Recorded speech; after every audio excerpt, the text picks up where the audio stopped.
School readiness कार्यक्रम है, उसमें स्वतंत्र खेल है। बच्चों के हिसाब से स्कूल रेडीनेस 12 सप्ताह की गतिविधि आधारित बच्चों को पढ़ना, जहां तुर्क ग्राम पंचायत प्राथमिक विद्यालय के बच्चों ने कृष्ण सुदामा की मित्रता पर झांकी की प्रस्तुति की है। कृष्ण सुदामा मित्रता पर आधारित कुछ महत्वपूर्ण पहलू। श्री कृष्ण ने अपने आंसू से धोए थे मित्र सुदामा के पैर। माता पिता और गुरु के अलावा दोस्ती का रिश्ता भी बहुत खास होता है। दोस्त सुख दुख में आपका साथ देते हैं। अच्छे और बुरे के बारे में दोस्त बेहतर सलाह देते हैं। भारत में सच्ची मित्रता की कहानी सदियों पुरानी है, जिनका जिक्र पुराणों में मिलता है। दोस्ती को जिक्र आता है तो उदाहरण भगवान श्री कृष्ण और सुदामा का दिया जाता है। कृष्ण एक राजा थे और सुदामा एक गरीब ब्राह्मण। फिर भी कृष्ण और सुदामा की दोस्ती एक मिसाल है। कृष्ण और सुदामा की दोस्ती के कई किस्से आपने सुने होंगे। जैसे गरीब सुदामा कृष्ण से मिलने उनके महल पहुंचे थे तो वह भगवान श्री कृष्ण के लिए महज 3 मुट्ठी चावल लेकर गए थे। प्रभु श्री कृष्ण ने दोस्त के लाए चावलों को खुशी खुशी ग्रहण किया और उन्हें पूरी सृष्टि देने को तैयार हो गए। एक राजा होते हुए भी कृष्ण सुदामा को अपने महल लाए, खुद उनके पैर धोए। सुदामा के पैरों में चुभे कांटों को देख रोने लगे। नटखट नंद गोपाल की दोस्ती एक साधारण से ब्राह्मण बालक सुदामा से कैसे हो गई? कृष्ण और सुदामा की पहली बार कब और कहाँ मुलाकात हुई? कैसे हुई कृष्ण सुदामा की पहली मुलाकात? बालपन में कन्हैया को दीक्षा दिलाने के लिए माता यशोदा और बाबा नंद ऋषि के आश्रम में छोड़ आए थे। जब कान्हा शिक्षा ग्रहण करने के लिए आश्रम आए तो उनकी मुलाकात सुदामा से हुई। आश्रम में जात पात अमीर गरीब का अंतर नहीं होता। राज परिवार में जन्मे कन्हैया की दोस्ती ब्राह्मण परिवार में पैदा हुए सुदामा से हो गई। वक्त के साथ यह मित्रता इतनी घनिष्ठ हो गई कि पूरी दुनिया में कृष्ण सुदामा की दोस्ती का गुणगान किया जाता है। शिक्षा दीक्षा पूरी होने के बाद भगवान कृष्ण राजा बन गए और सुदामा अधिक गरीब होकर बुरी आर्थिक स्थिति में आ गए। कृष्ण और सुदामा के गुरु का नाम भगवान श्री कृष्ण के पहले गुरु ऋषि संदीपनी के थे।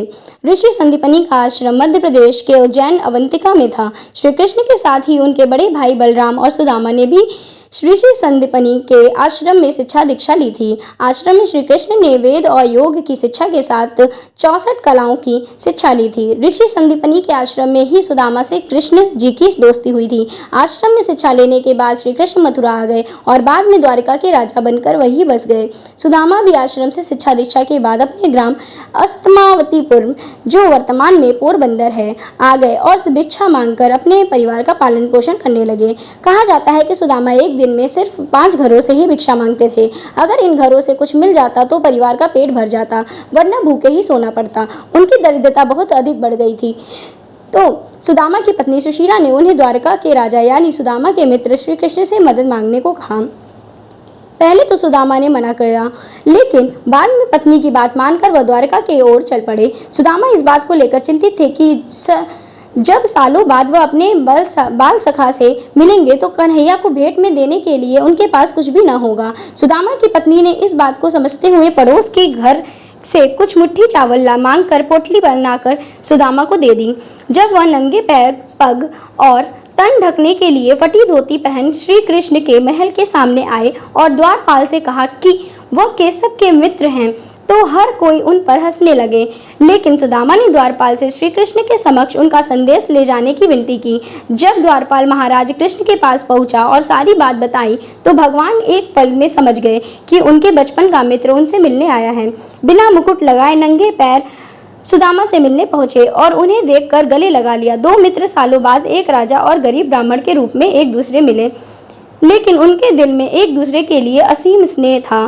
कृष्ण सुदामा को अपने महल ले गए और उनके पैरों को खुद अपने हाथों से धोने लगे। नंगे पैर होने के कारण सुदामा के पैरों में कांटे चुभे थे। भगवान श्री कृष्ण ये देखकर रोने लगे। फिर कन्हैया ने अपने बाल सखा से पूछा कि मेरे लिए क्या भेंट लाए हो?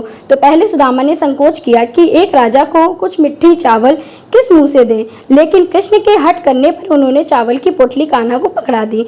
यशोदानंद ने भी उन कच्चे चावलों को बड़ा स्वाद के साथ खाया, जैसे उससे बेहतर कुछ हो ही ना। ऐसी थी कृष्ण और सुदामा की मित्रता। धन्यवाद।